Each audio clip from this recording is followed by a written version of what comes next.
ಚುನಾವಣೆ ಹತ್ತಿರ ಆಗ್ತಿದ್ದಂತೆ ರಾಜ್ಯದ ಹಲವು ಕ್ಷೇತ್ರಗಳಲ್ಲಿ ಚುನಾವಣೆ ರಾಜಕೀಯ ರಂಗೇರ್ತಾ ಇದೆ. ಎಲ್ಲೆಲ್ಲಿ ಏನೇನಾಯ್ತು ಬನ್ನಿ ನೋಡೋಣ.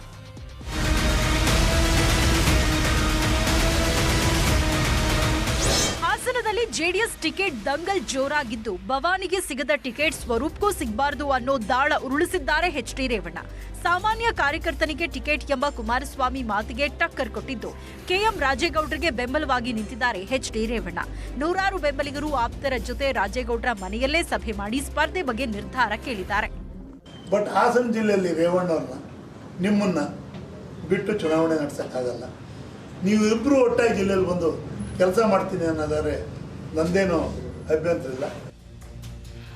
ಬೆಳಗಾವಿಯ ಅಥಣಿ ಕ್ಷೇತ್ರದಲ್ಲಿ ಸೋಲುಂಡಿದ್ದ ಲಕ್ಷ್ಮಣ್ ಸವದಿಯನ್ನ ಬಿಜೆಪಿ ಡಿಸಿಎಂ ಮಾಡಿತ್ತು. ಆ ಬಳಿಕ ಪರಿಷತ್ ಸದಸ್ಯರನ್ನಾಗಿಯೂ ಮಾಡಿತ್ತು. ಇದೀಗ ಸವದಿ ಬಿಜೆಪಿಗೆ ರೆಬಲ್ ಆಗುವ ಲಕ್ಷಣಗಳು ಕಾಣಿಸ್ತಿವೆ. ನನ್ನ ಸ್ವಾಭಿಮಾನಕ್ಕೆ ಧಕ್ಕೆ ಬಂದಿದೆ, ಮಾಡು ಇಲ್ಲವೇ ಮಡಿ ಎಂಬಂತಾಗ್ತಿದೆ. 27ಕ್ಕೆ ನಾನು ಅಂತಿಮ ತೀರ್ಮಾನಕ್ಕೆ ಬರ್ತೀನಿ ಎಂದಿದ್ದಾರೆ.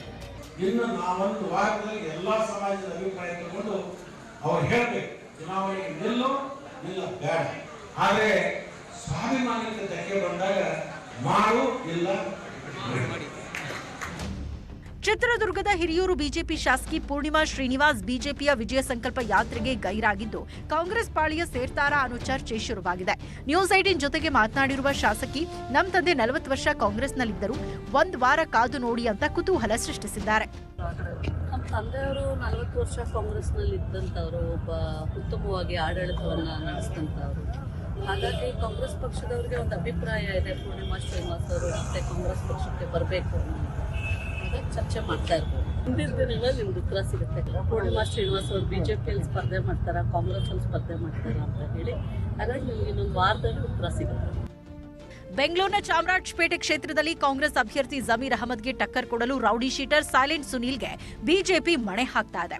ರೌಡಿ ಶೀಟರ್ ಸೈಲೆಂಟ್ ಸುನೀಲನಿಗೆ ಬಿಜೆಪಿ ಮೆಂಬರ್ಶಿಪ್ ಸಿಕ್ಕಿದೆ. ಇದನ್ನೇ ಕಾಂಗ್ರೆಸ್ನವರು ಪ್ರಧಾನಿ ಫೋಟೋ ಹಾಕಿ ರೌಡಿಗಳ ಪಕ್ಷ ಅಂತ ಟೀಕಿಸಿದ್ರು. ಯಾವಾಗ ವಿವಾದ ಆಯಿತು, ಬಿಜೆಪಿಯವರು ಸೈಲೆಂಟ್ ಸುನೀಲನ ಸದಸ್ಯತ್ವವನ್ನು ರದ್ದು ಮಾಡಿದ್ದಾರೆ. ಬೆಂಗಳೂರಿನ ಪುಲಕೇಶಿ ನಗರದಲ್ಲಿ ಟಿಕೆಟ್ ಫೈಟ್ ಶುರುವಾಗಿದೆ. ಕೆಎಚ್ ಮುನಿಯಪ್ಪ, ಡಾಕ್ಟರ್ ಜಿ ಪರಮೇಶ್ವರ್, ಸಂಪತ್ರಾಜ್, ಪ್ರಸನ್ನಕುಮಾರ್ ತೀವ್ರ ಲಾಬಿ ನಡೆಸ್ತಾ ಇದ್ದಾರೆ.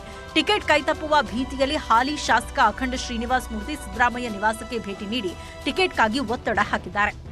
ಸಿದ್ದರಾಮಯ್ಯ ಸಾಹೇಬ್ ಹೈಕಮಾಂಡ್ ಇದೆ, ನಮ್ಮ ಜಮೀರಣ್ಣವರಿದ್ದಾರೆ, ಅಧ್ಯಕ್ಷರಿದ್ದಾರೆ, ಎಲ್ಲ ನಮ್ಗೇನು ತೊಂದರೆ ಇಲ್ಲ ಅಂತ ನಾವು ಹೇಳ್ತೇವೆ ಸರ್. ಬಹುತೇಕ ನಿಮಗೆ ಕ್ಲಿಯರ್ ಆಗುತ್ತೆ ಅಂತ?